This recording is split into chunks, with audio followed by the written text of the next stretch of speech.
and so he touched them and healed them.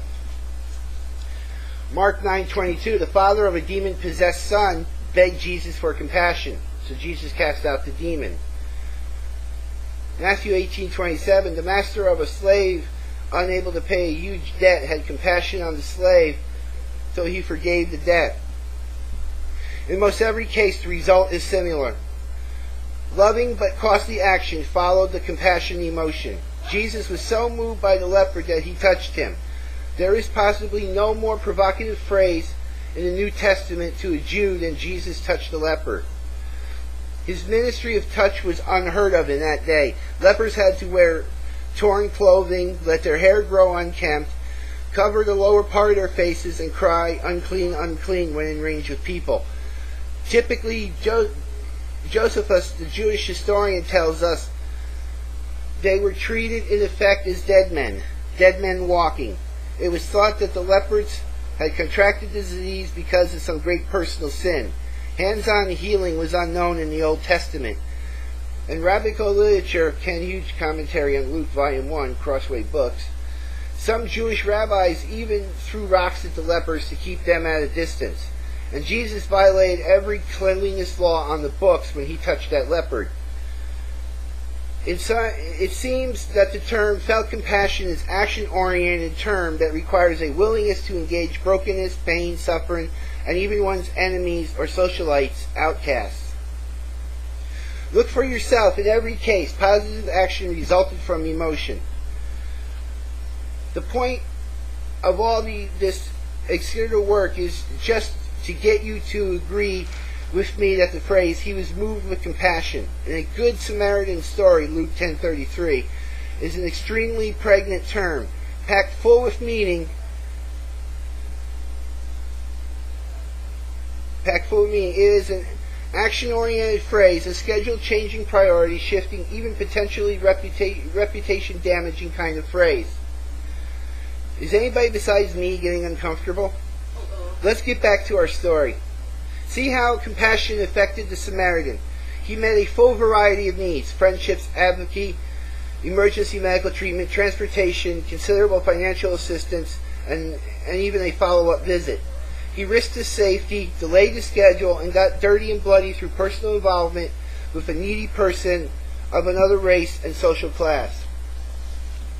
Something else happened that I think is significant. Jesus forced the lawyer to put himself in the shoes of the beaten man by asking the question, "Who proved to be the neighbor?" versus "Who is my neighbor?" like the lawyer asked.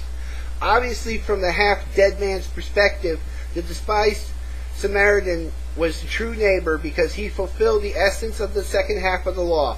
Love your neighbor as you love yourself. It is as if Jesus took a microphone and handed it to the half-dead man and allowed him to voice his opinion, an opinion that Jesus seemed to agree with. Can you see that? In other words, by slightly changing the lawyer's question, "Who proved to be the neighbor?" versus "Who is the neighbor?" Jesus forced him to evaluate the story from a different vantage point, that of the half-dead man. In doing so, the half-dead man was giving a voice and a chance to tell the truth. Now let me ask you, have you ever placed yourself in the shoes of people in need on your street or in your school or in your office at work? Take, for example, the single mother that lives on your street. If Jesus handed her a microphone, who do you think she would say is the authentic Christian in her life? Here is an intimidating question. Who would she choose? Me, who rushes by to church, or the one who stops and plays with her child? This scenario seems remarkably similar to the story we are analyzing, doesn't it? If you were a single mom, who would you say proved to be the neighbor? On verse 37, Jesus' words ring down hauntingly through the ages. Go and do likewise. Go and do what? Go and show action-oriented compassion, like the examples we just studied. Remember, the other uses of that Greek phrase, to be moved with compassion. Go, stop a funeral procession like Jesus did and resurrect a widow's only son. You say, "I can't do that." Of course you can't. but you can do something similar. Who are the widows around you? Who are weeping silently behind closed doors? Who are the single moms around you? Jesus stepped into the life of a hurting lady and changed her life. Take your family and go do likewise. Who are the children of the single moms around you? You can, figuratively speaking, resurrect from the dead. I know I have been the receipt of that kind of love in my own life. In one 16 square mile zone in Knoxville inner city, there are approximately 9,300 children being raised. Of those, almost 5,000 are being raised by single moms. It is still possible to stop the funeral procession and resurrect the widow's son. Go touch a leper and heal him. Can't do that?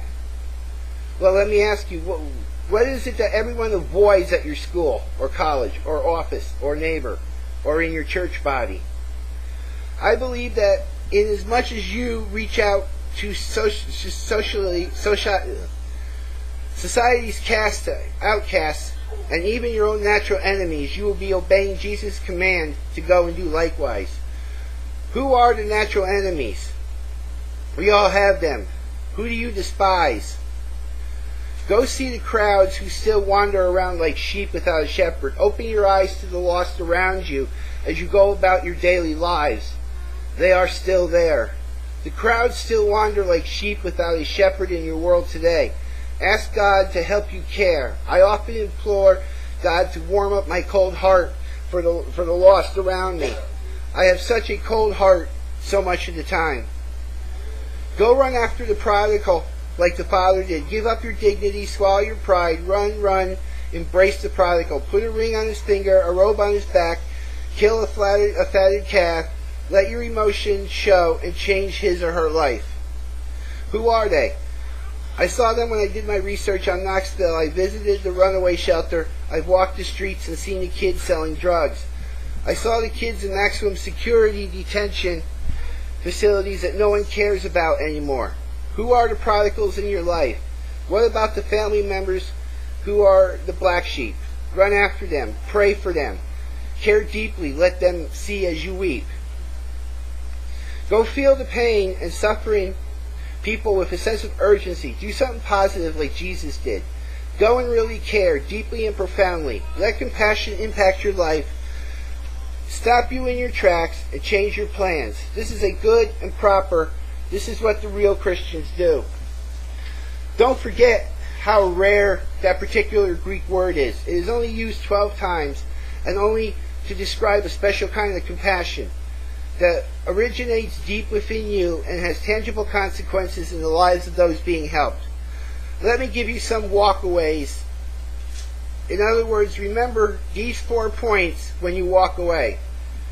Number 1, real Christians care deeply. From Jesus' command to go and do likewise, it is obvious that Christians must care. We care deeply for the hurting people God puts in our path, and we care and we act in costly ways on their behalf. That care will often impact our schedules and even shift our priorities. It may even mean we have to put our reputation on the line, especially if we reach out and touch a modern-day leper. Number 2, try to see the world through the eyes of the person in need. Jesus forced the lawyer to view the story from the beaten man's perspective. From the perspective, the lawyer had to grudgingly admit that the despised Samaritan was the true follower of God.